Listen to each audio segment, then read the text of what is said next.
Hola a todos y bienvenidos a un nuevo podcast del blog Entre Pinos y Sembrados, grabado una vez más bajo la infraestructura de Podcastidae, la red de podcast de ciencia, medio ambiente y naturaleza, y con la música de Mecanismo de Kozai.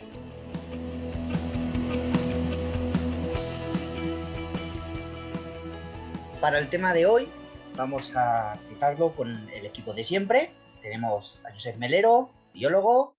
¿Qué tal, Josep? Muy bien. Jorge Falagán, también biólogo. Muy buenas, ¿qué tal? Y Xavier González, veterinario en un centro de fauna salvaje. Buenas tardes, ¿qué hay?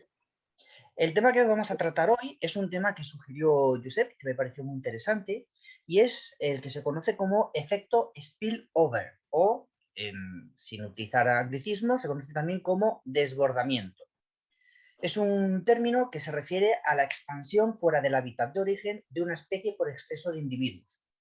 Puede tener un efecto positivo, aumento de la biodiversidad en las zonas receptoras, o negativo, como la presión extra sobre los recursos ejercida por los inmigrantes. Es un efecto especialmente fuerte cuando las tasas de ataque del depredador sobre las presas sean altas, cuando las tasas de movimiento de los depredadores sean significativas, cuando las tasas de mortalidad del depredador sean bajas y cuando el hábitat fuente es más productivo que el receptor, es decir, mayor movimiento. Josep, tú como principal origen del debate de hoy, cuéntame, tú esta descripción que la he leído, ¿vale? ¿La ves correcta? ¿La ampliarías un poco más?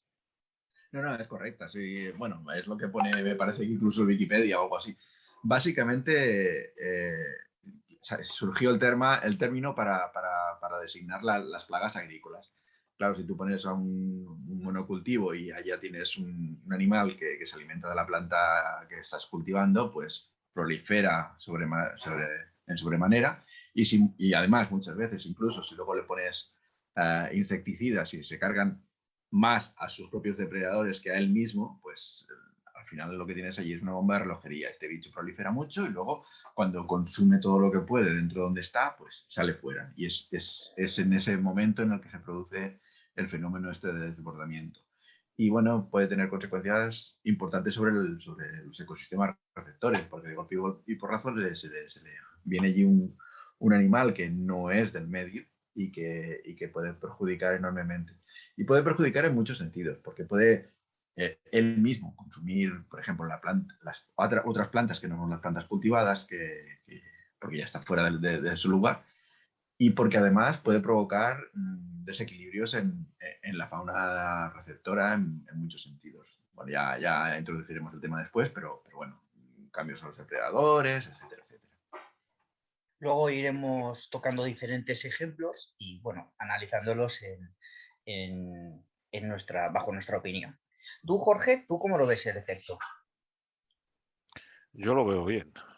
Quiero decir, es un proceso natural, al fin y al cabo. O sea, nosotros alteramos un medio, ¿no? Y ese medio tiene, digamos, unos recursos que nosotros hemos potenciado y determinadas especies pues se ven beneficiadas por esos recursos. Entonces, no dejan de ser procesos naturales en los cuales no estoy de acuerdo en que hay especies que no están en el territorio y de repente llegan allí, sino que en la mayor parte de los casos, o al menos los que yo he oído del spillover, son especies que están presentes en ese ambiente.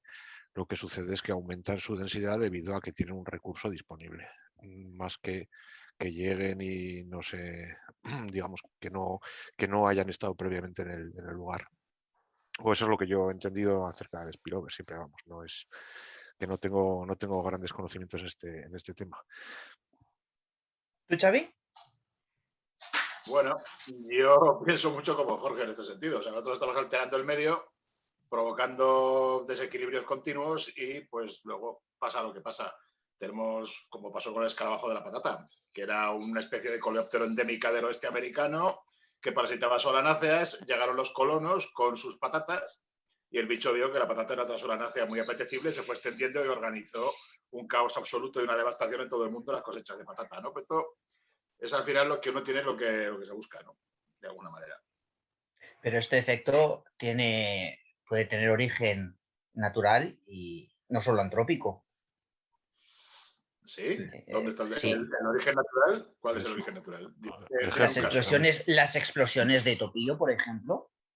Bueno, muchos roedores tienen ciclos reproductivos Sí. que son cíclicos y que tienen épocas de alta reproducción y otras que la reproducción es más baja y Sí, no pero, es esta. pero es absolutamente, los ciclos de los topillos son absolutamente naturales. Lo que pasa que si tú les favoreces con cultivos que les dan un recurso de manera exacerbada, ellos, el ciclo del topillo, lo que va a hacer es esa explosión va a ser bestial. Mientras que de manera natural tendrían esos mismos ciclos, pero no serían bestiales, digamos, el incremento de la población. Entonces sí que hay un origen antrópico en una explosión de topillos, totalmente, vamos. O sea, está totalmente quizás correlacionado. se potencie y adquiera mayor magnitud, pero por ejemplo, no solo los topillos, hay otros roedores, como por ejemplo las ardillas, que también tienen explosiones demográficas de tanto en cuando. O sea, Y ahí no sé si tiene causa antrópica también, aunque sea indirecta. Pero date cuenta que una cosa son los lemmings en el Ártico, que es un ecosistema muy simple, digamos, donde sí que es verdad que hay unos recursos que de forma cíclica varían y hay explosiones de lemmings, pues eso, cíclicas, periódicas, y otra cosa es la meseta norte en España, donde ese hábitat no era simple y lo hemos hecho simple nosotros, convirtiendo la vegetación natural en un monocultivo de herbáceas, que es un ecosistema único para el topillo campesino que antes no había. Entonces ahí hay un spillover, un ciclo si tú quieres, pero motivado por nuestra actividad. No era lo natural. No había ecosistemas simples en latitudes templadas. Los hay ahora porque los hemos hecho nosotros. Creo que hay que diferenciar. Josep, ¿tú querías aportar una cosa? Bueno, estoy de acuerdo con lo que han dicho los dos. Lo que pasa es que lo que quería decir es que un ciclo dentro de un ecosistema que se da de forma natural no sería un caso de spillover. Un caso de spillover sería, por ejemplo, lo que estamos hablando de los lemmings, mientras siguen estando en su hábitat natural, no sería un caso de spillover. Lo que pasa es que cuando hay estas explosiones demográficas, no solo están en donde es habitual encontrarlos, sino que la densidad es tan alta que al final saltan a otros lugares. Y bueno, incluso se llegan a ahogar en el mar o intentan atravesar brazos en ríos que no pueden atravesar, mil cosas, ¿no?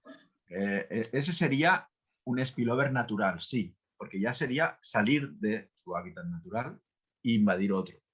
Pero de todas maneras, está claro que la definición del término no se hizo pensando en los lemmings, sino en los ambientes, como ha dicho Xavi, simplificados por nosotros, convertidos en monocultivo y que dan unas condiciones súper ideales para unas determinadas especies y que eso es lo que fomenta luego que salten fuera, ¿no? del cultivo, como mínimo. Hombre, uno de los ejemplos muy claros que hay de spillover con causas antrópicas son los vertederos. Ahí se puede ver muy bien cómo proliferan especies como los buitres, como las cigüeñas, ¿qué más? En milanos, que acuden mucho a vertederos, incluso los zorros. No sé. Dime, Josep, perdona. Córvidos en general también. Sí. Bueno, y de todo, en los vertederos, cada vez más tipos de animales. De hecho, creo recordar haber leído que los zorros es no sé si es el primero o el segundo sitio donde mayor densidad de zorros hay, los vertederos. Xavi, me parece, no sé si te lo he leído a ti, ¿puede ser? Sí, pero a ver, ahora mismo los parques eólicos están desempeñando el mismo papel que los vertederos con los zorros. Estamos viendo cómo los parques eólicos están cruzados de huellas de zorro, encames de zorros, es que ya se encaman allí. Todo esto de la detección de cadáveres que es muy complicado porque se lo comen todo y van a actuar como foco de potenciación de los zorros, igual que hacían los vertederos. Y luego también tengo que decir que llevo 25 años abriendo zorros y que toda esta prensa que tiene el zorro de que es muy perjudicial porque afecta a las perdices y los conejos, en realidad yo la mayor parte de lo que veo en estómagos de zorro son roedores. Ratón de campo, ratón doméstico, topillo, ratón moruno, etcétera, etcétera. Muy, muy rara vez, yo no sé cuántas, ahora no tengo los datos a mano, muy rara vez es una perdiz, y conejo ves donde hay muchísima abundancia de conejo. Quiero decir que en este caso el spillover, estamos hablando de un animal como el zorro que se alimenta de unas presas como los roedores que también están con un spillover exacerbado por nuestra culpa, con lo cual, bueno, ahí yo creo que se equilibra una cosa con otra. Al final es que estamos hablando de especies, o sea, yo no comparto el spillover, o sea, para mí el término spillover no sería aplicable a un vertedero, porque en realidad un vertedero no está potenciando el que críen esas especies, sino que son agrupaciones temporales en las cuales los bichos van a alimentarse a un lugar concreto que hay una abundancia de un recurso. Spillover yo lo entiendo al menos con que hay un aumento en la cantidad de individuos de una especie, o sea, que hay un aumento en la densidad de esa especie. Entonces, realmente el spillover sí que se produce en aquellas especies que son generalistas, que son ubiquistas, que tienen la posibilidad de adaptarse rápidamente a un recurso trófico que aparece en el medio, pero no necesariamente tiene que ser perjudicial para ese medio. Puede serlo, desde luego, pero debido a esa simplificación de la que ya habéis hablado, lo que vamos a hacer es potenciar a unos en detrimento de otros, sin más. O sea, yo no lo veo como algo perjudicial, sino sencillamente es la representación de la alteración del medio que llevamos a cabo los humanos, nada más. O sea, si yo me voy aquí al páramo leonés, por ejemplo, de cuando lo conocí yo hace 40 años, en el que todavía se veían sisones, alcaravanes, calandrias y otras especies, a día de hoy, que es un monocultivo de maíz, pues ¿qué va a sobrevivir en el maíz? La gente te dice, ya no hay perdices, coño, ¿y dónde se meten las perdices? En el maíz. Ya no hay liebres, ¿y por dónde corren las liebres? Entre los surcos del maíz. Entonces dices, bueno, pues si es que os habéis cargado, o nos hemos cargado, mejor dicho, el medio, pues las especies que nos vamos a encontrar a día de hoy, pues van a ser cornejas, van a ser topillos, van a ser aquellas que se pueden desarrollar dentro de los cultivos de maíz. Tampoco hay sapos ni ranas, se las han extinguido. ¿Por qué las han extinguido? Por los cultivos de maíz, sin más. O sea, entonces, que lleguen ahora las garcillas boyeras, que han llegado en los últimos 15, 20 años a la provincia de León, y a mí alguien me diga que el proceso de spillover de la garcilla boyera, que hace 20 años no había en la provincia de León, está acabando con los anfibios en la provincia de León, digo, pues no. O sea, realmente hemos modificado el medio a tal nivel que las garcillas llegan y sí, es cierto que en determinados enclaves, los poquitos enclaves naturales de lagunas, lavajos y demás que han quedado, pues pueden hacer un daño significativo a esos anfibios, cierto. Pero realmente no es una cuestión de que esas garcillas estén masacrando los anfibios. Hemos sido nosotros los que hemos modificado el medio, hemos relegado los anfibios a 3 lagunillas y ahora llega la garcilla boyera y sí, es verdad, se carga unos cuantos, pero no sé si el término spillover, sobre todo esto le paso el testigo a Josep, si él lo ve de esa manera. Yo desde luego creo que digamos, el término está bien acuñado, obviamente, me voy a otro lado, encuentro un recurso, lo aprovecho, crío, todo esto muy bien, pero realmente no es más que el reflejo de la modificación que hemos hecho de los distintos ambientes. Bueno, yo estoy básicamente de acuerdo con lo que dice Jorge. Lo que pasa es que discrepo en algunos aspectos. Por ejemplo, para mí un vertedero sí que es un motivo de spillover. Evidentemente el buitre no va a criar en el vertedero, ni la cigüeña va a criar en el vertedero, pero sí que le estás ofreciendo muchísimos más recursos y entonces las polladas pues sobrevivirán muchos más individuos que si no tienen ese recurso. Por tanto, sí que los estás potenciando. No criará allí, criará a lo mejor a 5 kilómetros o a 10. Pero de todas maneras estás potenciando que sobrevivan muchos más individuos que si no tienen ese recurso extra que les estamos proporcionando. Estoy de acuerdo con él en exactamente lo que dice, que evidentemente hemos transformado el medio, lo hemos convertido en óptimo para determinadas especies generalistas y eso es lo que provoca esa explosión demográfica. Pero al fin de cuentas sí que es un caso para mí de spillover porque no será igual que una plaga en un campo de cereal, pero es lo mismo, le estamos ofreciendo un recurso extra y lo aprovecha y sobreviven más individuos, y eso es lo que hace que aumente mucho la cantidad de animales. Y el ejemplo de la garcilla boyera, pues precisamente yo lo quería poner, porque para mí sí que es un caso de spillover, pero por otra razón. No en el caso que ha puesto él, que en el caso que ha puesto él estoy plenamente de acuerdo, sino en otros casos que son, por ejemplo, cuando tenemos especies invasoras, que esas especies invasoras se convierten, ellas en sí mismas pueden extinguir las ranas y los sapos perfectamente, pero aparte de eso, el hecho de que haya muchísimos cangrejos americanos o que haya mucha carpa o que haya mucha gambusia, pues hace que pues sobrevivan mucho más las ardeidas, los oportunistas, los piscívoros oportunistas. Y todos esos animales no se quedan allí, son animales muy móviles. Entonces se pueden desplazar kilómetros y kilómetros. Y te puedes encontrar pues que la garcilla huellera, por poner el mismo ejemplo que ponía Jorge, pues se vaya a 15 kilómetros más allá y se come todas las ranas que hay allí. Y allá ya no hay cangrejos. El efecto es por culpa del exceso de abundancia de cangrejos que hemos provocado en otro lugar, pero se extiende porque el carnívoro en cuestión tiene capacidad de desplazarse.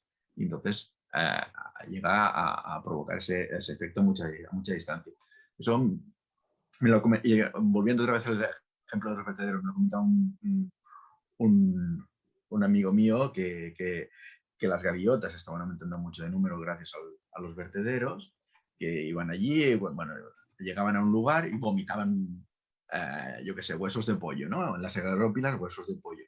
Pero lo malo es que además regurgitaban también de vez en cuando, pues, yo qué sé, sapos de espuelas. Bueno, pues ese efecto tan bestia no se daría si no le damos ese recurso extra para que sobrevivan tantas gaviotas que afecten después a esas otras especies. No sé si me he enrollado mucho, pero bueno, la idea era eso. A mí, corregidme, pero creo recordar también haber leído que el sapo de espuelas también tenía unos ciclos reproductivos bestiales. Y ponemos que de forma natural o de forma antrópica. De forma natural, era el único, bueno, decía el doctor Valverde en los años 50 que era el único vertebrado de la península ibérica que tenía explosiones demográficas en aquel momento, que no eran condicionadas por los humanos, al revés, eran precisamente un poco eran características de los lugares no maltrechos por los humanos. O sea que, y bueno, y esas explosiones demográficas pues eran parecidas a lo que podía pasar con los lemmings en el Ártico, ¿no? Que entonces todos los depredadores iban allá a aprovecharse del momento. Pero es una cosa muy diferente, porque es un recurso brutal, pero puntual, que se acaba. Y entonces eso, pues, ese año será favorable para todos los carnívoros y se podrán reproducir más, pero al año siguiente no tendrán esa abundancia y eso se reajustará. En cambio, cuando estamos hablando de spillover, muchas veces estamos hablando de un monocultivo que le proporciona eso continuadamente a la especie que se dispersa y el efecto puede ser mucho más grave. Estaba hablando del cultivo, pero estoy hablando también por ejemplo, de las especies invasoras proliferando continuamente en un lugar y dando, pues, que sirva de zona a partir de la cual se extiendan hacia afuera, pues, reidas, gaviotas o córvidos o lo que sea. Yo aquí sí que quería hacer un apunte, una observación, porque es verdad que la nutria ha tenido también una expansión importante, muchas ardeidas, las cigüeñas, y se vincula mucho a especies como el cangrejo rojo, como a la carpa, como al caracol manzana, pero fijaros que son todas especies exóticas. Me llama mucho la atención. Xavi, aquí me gustaría saber tu opinión porque sé que aquí puedes aportar mucho. Mira, el cangrejo americano es un ejemplo paradigmático. Es una especie introducida que alcanza unas densidades brutales mucho más altas que las de un cangrejo autóctono porque soporta una menor disolución de oxígeno en el agua, porque soporta cantidades de materia orgánica que no soportaría un cangrejo como el nuestro, nuestro cangrejo autóctono, digamos, ¿no? Itálico, como lo quieras llamar. El caso es que a partir de eso vemos que efectivamente han aumentado muchas poblaciones de ardeidas, ha aumentado la nutria, pero sobre todo el efecto spillover aquí yo claro que veo es con el visón americano. Porque la nutria, por mucho que aumente, es un animal territorial. Es un mamífero que es muy territorial. El visón europeo, por ejemplo, no se dejó de criar en granja, aunque se intentó, sobre todo en Rusia, y se decidió al final capturarlo en el medio, soltar y capturar, porque es un animal muy difícil de criar en cautividad. Porque el olor de unos machos, cuando tienes otros cercanos en jaulas, aunque no se vean, inhibe el comportamiento reproductor de otros machos. Sin embargo, el americano no tiene ese problema. El americano es que es muy poco territorial. Entonces, tú tienes una fuente de alimento que alcanza unas densidades altísimas de biomasa, como es el cangrejo americano. Entonces, el visón americano, que es otra especie introducida, que tiene la particularidad de que no es territorial como otros carnívoros, como la nutria, porque la nutria puede alcanzar densidades más o menos, pero es territorial. El visón europeo lo mismo, pero el visón americano no. ¿Qué ocurre? Que entonces, donde tienen una cantidad de comida increíble por metro cuadrado, el visón americano prolifera muchísimo y a partir de ahí no se dedican solamente a capturar el cangrejo. Había por ahí un artículo en la revista Galemis de la SECEM donde salía un visón americano en Galicia que se había especializado en desmanes. Le gustaba capturar desmanes por lo que fuera. Entonces son animales, es un poco lo mismo que el spillover de las colonias felinas en las ciudades. Gatos que comen pienso, tienen una necesidad de depredadores superior a cualquier cosa en la naturaleza y a partir de ahí se dedica pues a jugar capturando pues pollos de túrdido, etcétera, etcétera, ¿no? Entonces el efecto es muy similar y por eso es un problema muy grave que se introduzca una especie como el cangrejo americano, aunque beneficia a otras especies como las ardeidas, como la nutria, etcétera, pero por otro lado puede potenciar el efecto de especies pues muy generalistas y muy poco territoriales como el visón americano. ¿Y con los ungulados? ¿Qué? ¿La expansión del jabalí? ¿Cómo la tratamos? Claro. Pues es que al jabalí le hemos puesto las cosas muy fáciles. Al jabalí hemos puesto aquí en la ribera del Ebro, tenemos buenas densidades de jabalí y tenemos jabalíes que se alimentan exclusivamente de maíz. Porque en el soto, en un soto fluvial, no tienen un alimento, vamos, no tienen ningún árbol que dé fruto, tienen algunas raíces de algunas plantas, pero poca cosa. Entonces en el soto encuentran refugio y se alimentan de maíz. Nosotros no lo hemos buscado. Hemos exterminado a los depredadores, hemos ocupado la ribera del Ebro con un monocultivo y el único refugio que queda es la zona de defensa más allá de la mota, donde dejamos un retazo de soto. Ahí el jabalí se refugia, se alimenta de maíz y es un problemón. Y prolifera. Lo mismo en los montes abandonados, donde proliferan las quercíneas de nuevo muchas veces. El jabalí pues también encuentra alimento, pero no tiene depredadores. Entonces es un efecto, bueno, llamarlo spillover, pero es un efecto causado enteramente por el hombre. Jorge. Sí, bueno, o sea, estoy de acuerdo en prácticamente lo que vais diciendo, con matices, porque yo ya sabéis que si tengo que llevar la contraria a alguien, pues no, es broma. O sea, a mí hay un ejemplo que sí que me parece, en general, son aumentos en la distribución de una especie debido a que encuentran un recurso, ¿no? A veces debido al hombre, a veces con matices. Voy a poner un ejemplo del que no habéis hablado, que es el del cormorán, por ejemplo. Una especie que tenía durante muchos años, cazaba en el norte de Europa, desde todas las islas, tanto francesas como del Canal y demás, entonces se mantenía más o menos en unas densidades. En el momento en que se le cambia el estatus de conservación allí y se permite, o sea, y se impide su caza, lo que sucede es que en época invernal empieza a venir a las costas cantábricas, no solo en invierno, sino va aumentando a lo largo de los años la densidad de esta especie, ¿no? El cormorán grande. Al aumentar muchísimo la densidad de los ejemplares invernantes en la cordillera cantábrica, bueno, en la costa cantábrica, lo que llega a hacer el cormorán es precisamente atravesar la cordillera cantábrica. Entonces aparecen cormoranes que nunca se habían visto a partir de yo el primero que vi en la provincia de León fue en los años 91, si no recuerdo mal, pasan la cordillera cantábrica y empiezan a alimentarse en los embalses de la zona sur de lo que es la cordillera cantábrica. A raíz de ahí empiezan a descubrir una fuente, un recurso alimenticio que serían los ciprínidos que aparecen en toda la cuenca del Duero y empiezan a expandirse, ¿no?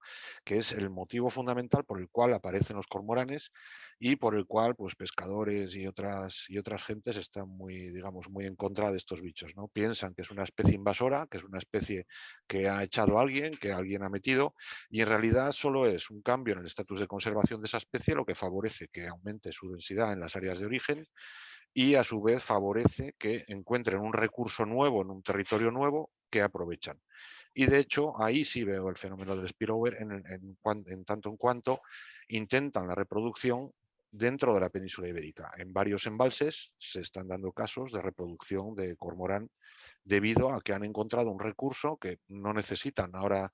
Las dos subespecies de cormoranes que tenemos invernantes no necesitan marcharse al norte a reproducirse cuando dicen, bueno, vamos a ver, si se vive mucho mejor aquí en Benidorm, ¿no? Tengo aguas calentitas, tengo alimento, ¿para qué me voy a volver yo a la isla de Man a pasar frío, ¿no? Entonces ahí, en ese tipo de casos, sí que veo ese desbordamiento en el cual sí que puede haber una afección a determinados recursos que hasta hace poco tiempo pues no se daban, ¿no? No en el caso de, para mí, en el caso de, por ejemplo, los vertederos que estábamos hablando, es cierto que en los vertederos de Madrid, o sea, la mayor concentración de gaviotas de la península ibérica precisamente está en Madrid. O sea, en invierno hay más de 100.000 gaviotas en la Comunidad de Madrid. pero es digamos, un aprovechamiento temporal de un recurso, igual que se da ese aprovechamiento temporal cuando hablamos, yo que sé, de estorninos pintos. Todos los estorninos pintos de Europa, dado que el suelo se congela y no pueden comer lombrices allí, pues se vienen a España, que es mucho más calentito y no se congela. Entonces tenemos millones de estorninos pintos. Pero yo no lo veo como un fenómeno de spillover, sino sencillamente es una fuga de tempero en la cual hace frío en un sitio, me voy a otro que hace más calor, aprovecho un recurso y me vuelvo a nidificar al otro lado. No así el caso que estaba poniendo, por ejemplo, del cormorán, ¿no? Josep. Bueno, para mí el caso del cormorán no sería bien spillover, porque sería, sí, evidentemente que la causa es antrópica, pero no solo por el hecho de que no se le cace ya en la zona de origen, sino también, evidentemente, porque le hemos proporcionado un recurso fuera de donde vivía, que eran los infinitos que hay en todos los embalses, ¿no?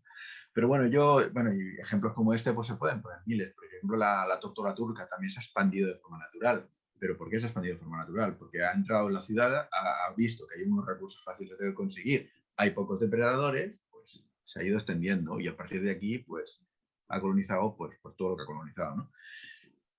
Yo no lo veo bien como spillover. Eso sería, no sé cómo clasificarlo, no sé qué término usar, pero sería una extensión natural porque ha encontrado recursos fáciles, pero no llega a producirse un desbordamiento como lo que estamos hablando en el caso de eso, de una plaga, bueno, el ejemplo que ha puesto Xavi del escarabajo de la patata, bueno, eso fue la revolución, ¿no? Pues no es bien en un caso similar. Yo veo diferencias aquí, veo un poco de diferencias. Otro ejemplo como el de la tortuga turca podría ser la paloma torcaz. Bueno, sí, podría ser la paloma torcaz. Ha descubierto una fuente de recursos nueva y ha colonizado el medio urbano. Pero estamos mezclando otra cosa, ¿eh? Yo creo que, claro, el medio urbano es un medio poco explotado y aquí ha empezado a entrar a especies, poco a poco irá aumentando el número y eso es inevitable. Es un ecosistema, entre comillas, nuevo y poco a poco se están adaptando animales a vivir allí. Yo creo que no estoy de acuerdo. Yo creo que en este caso es sencillamente un caso de depredación. Hace 40 años una paloma torcaz que entrara en la ciudad, venía uno, le daba una pedrada y se la comía. Hoy en día nadie se come ni dispara a una paloma torcaz dentro de un ámbito urbano, periurbano o incluso, si me apuras, en los pueblos. Entonces yo creo que es más un cambio de la sociedad que permite que esas especies, yo en la ciudad de León estoy viendo cientos de palomas torcaces que están criando. Se van a las afueras de la ciudad de León, a los barbechos, a los campos de cultivo a alimentarse. No es que se alimenten en la propia ciudad, sino que hay bandos inmensos que se van fuera, se alimentan y vuelven a refugiarse a la propia ciudad de León. Entonces tú ves en el momento en que empieza la caza y esos bichos dejan de hacer esos movimientos porque saben que las matan allí. Entonces es una cuestión exclusivamente de presión predatoria, en este caso ligada al hombre, sin más. Ellos encuentran que allí no las mata nadie, salvo el halcón que mata dos, no tienen depredadores, o sea, no hay depredadores en la ciudad. Pero ves, yo no estoy de acuerdo. ¿Ves? Yo creo que, por ejemplo, el caso de la paloma torcaz es un caso diferente. Yo creo que es eso, que aprendieron a criar en la ciudad y a partir de aquí se extendieron. Yo creo que es un caso de filopatria, ¿eh? O sea, el bicho criaba en un tipo de ambiente, ha aprendido a criar en otro tipo de ambiente y ha explotado otro nuevo medio que le estaba vetado porque no lo conocía simplemente. Y el hecho de haber entrado y encontrarse un lugar que encima no tiene depredadores, pues tira millas, ¿no? Como el conejo. Como el conejo, digo. Sí, puede haber. En muchos entornos urbanos hay conejos precisamente porque es un sitio donde no se caza, por ejemplo. Ahora, la disponibilidad de alimento creo que ahí como recurso tiene una mayor limitación. Yo sí lo veo así, o sea, en el momento en que no hay un predador, no hay predadores, me da igual que sea el hombre con la caza, que sean otros depredadores, proliferan determinadas especies. Los conejos, por ejemplo, en las autovías, en todos los taludes de autovías está lleno de conejos. ¿Por qué? Porque dentro de la autovía no se caza, sencillamente. Las palomas torcaces no se cazan en las ciudades o en los pueblos, pues hay palomas torcaces. Y hace 40 o 50 años, cualquier chaval con la escopeta de carabina, o sea, con la carabina de perdigones, torcaz que entraba en el pueblo, torcaz que caía. O sea, no. En el pueblo puede ser, pero en la ciudad no. Y aquí en Barcelona no había y ahora hay muchísimas. Y yo creo que empezaron a colonizar las ciudades en el norte de Europa y empezaron a bajar luego hacia abajo y han llegado, y a lo mejor incluso, no sé, es una idea peregrina, pero a lo mejor incluso son una variedad nueva, entre comillas. Bueno, lo que estaba diciendo yo es que las palomas, las torcaces que criaban en las ciudades en Alemania o en el norte de Europa, yo creo que son esas las que han venido hacia aquí a colonizar nuestras ciudades. No creo que las nuestras hayan aprendido a vivir en las ciudades, sino que son aquellas. Lo que pasa que eso no es una hipótesis, ¿eh? Eso no nos ha estudiado, no sé si hay marcadores genéticos que pudieran distinguir entre las urbanas y las rurales, pero yo estoy mucho por la idea de que es una innovación que apareció en aquellas poblaciones y se ha extendido hacia el sur, o hacia donde sea, ¿no? Yo quería sacar otro tema, porque estamos hablando de que el exceso de recursos puede propiciar una explosión demográfica en ciertas especies, pero en otras es justo al contrario, como por ejemplo el caso del quebrantahuesos. Xavi, sé que te gusta el tema. Hombre, sí. Yo lo que pasa es que el quebrantahuesos es otra historia. Ahí no podría haber un desbordamiento porque los recursos no son más que antes. Lo que ocurre es que nos vemos obligados a proporcionar ese alimento suplementario en algunos puntos, porque si vamos a confiar en lo que dejan los depredadores de los ungulados silvestres, prácticamente no tenemos depredadores de ungulados silvestres, la ganadería no es lo que era, entonces tenemos que facilitar los recursos. Eso hace que es verdad que se concentre en un determinado lugar el alimento que aportamos. Que eso provoque que los quebrantahuesos no se muevan de ahí es algo que se dice desde hace mucho tiempo, pero yo no sé hasta qué punto es cierto. Eso yo creo, no me lo acabo de creer. Pienso que es una especie muy filopátrica y, bueno, pues que antes de dispersarse la población prefiere crear tríos con los individuos que hay en un sitio determinado donde hay alimento disponible. Si hubiera más comederos para quebrantahuesos donde se echaran huesos en otras zonas, a lo mejor se expandían más hacia allí. No lo sabemos, habría que probar. Jorge. Bueno, esto ya está sucediendo. O sea, cuando en Pirineos ha alcanzado la capacidad de carga del quebrantahuesos, en el cual ya no quedan lugares físicos donde establecer nuevos territorios o nuevos sitios de nidificación, los juveniles lo que están haciendo desde hace un montón de años es dispersarse y explorar nuevos territorios. De esa manera han llegado a la cordillera cantábrica de manera natural, no necesariamente debido a sueltas ni mucho menos. O sea, se veían quebrantahuesos ya hace muchos años, antes de empezar el proyecto de introducción de quebrantas en la cordillera cantábrica. Lo que sí que es cierto que al implementar lugares de alimentación, gracias a estos proyectos de reintroducción de quebrantahuesos en la Cantábrica, se han establecido determinados individuos que ya no regresan a Pirineos, sino que se quedan en la zona. Eso reforzado con los individuos que se han soltado, lo que está generando en este momento es que ahora mismo hay entre 2 y 3 parejas que están iniciando la reproducción en la Cantábrica.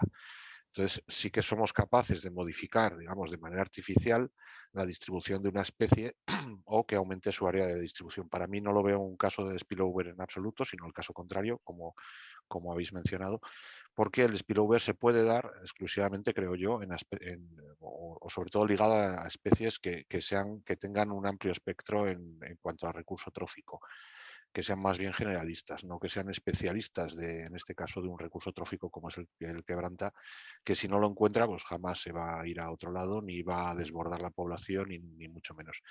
Ligado también a un aspecto reproductivo, los estrategas de la K, que sería el caso del quebrantahuesos, que tiene un único pollo, bueno, puede poner 2 huevos, luego está el fenómeno del cainismo, mata al hermano y estas cosas, es un estratega de la K, o sea, tiene un único individuo, digamos, como descendiente, en contraposición, bichos muy longevos, obviamente, en contraposición a los estrategas de la R, que serían los topillos y todos estos. Son 2 estrategias totalmente distintas en las que tenemos multitud digamos, de propágulos, de hijos, que tienen un topillo a lo largo de su ciclo reproductor, de su vida, y a su vez sus hijos se pueden reproducir de una manera muy rápida y se pueden alimentar de muchas cosas muy variadas. Eso es lo que genera estos desbordamientos.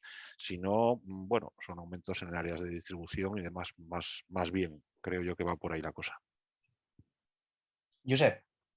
No, bueno, podríamos hacer una matización. Yo, en general, lo que dice Jorge es cierto, pero en general también hay excepciones. Por ejemplo, estoy pensando, vencejos y golondrinas tienen un espectro alimenticio muy concreto, son especialistas. En cambio, han encontrado un lugar donde están protegidos de los depredadores, como son las ciudades, y a pesar de ser un especialista y no ser un generalista, pues ha proliferado muchísimo dentro de las ciudades y pueblos, ¿no? O sea que en general sí son los oportunistas y los estrategas de la R, como dice él, los que aprovechan estos recursos, pero no siempre. Si tú consigues suministrar un recurso, el que sea, aunque sea un especialista en cantidad suficiente y perdurable en el tiempo, pues puedes crear también un especialista que desborda. Yo Yo creo que, quería... no, perdona, solo matizar una cosa, vencejos, golondrinas y demás están en declive absoluto, o sea, no proliferan en ningún lado, sencillamente en aquellos puntos muy concretos en los cuales tienen dónde nidificar y donde no hemos arrasado los insectos de los que se alimentan, allí están, pero o sea, yo creo que no tiene nada que ver en ese caso.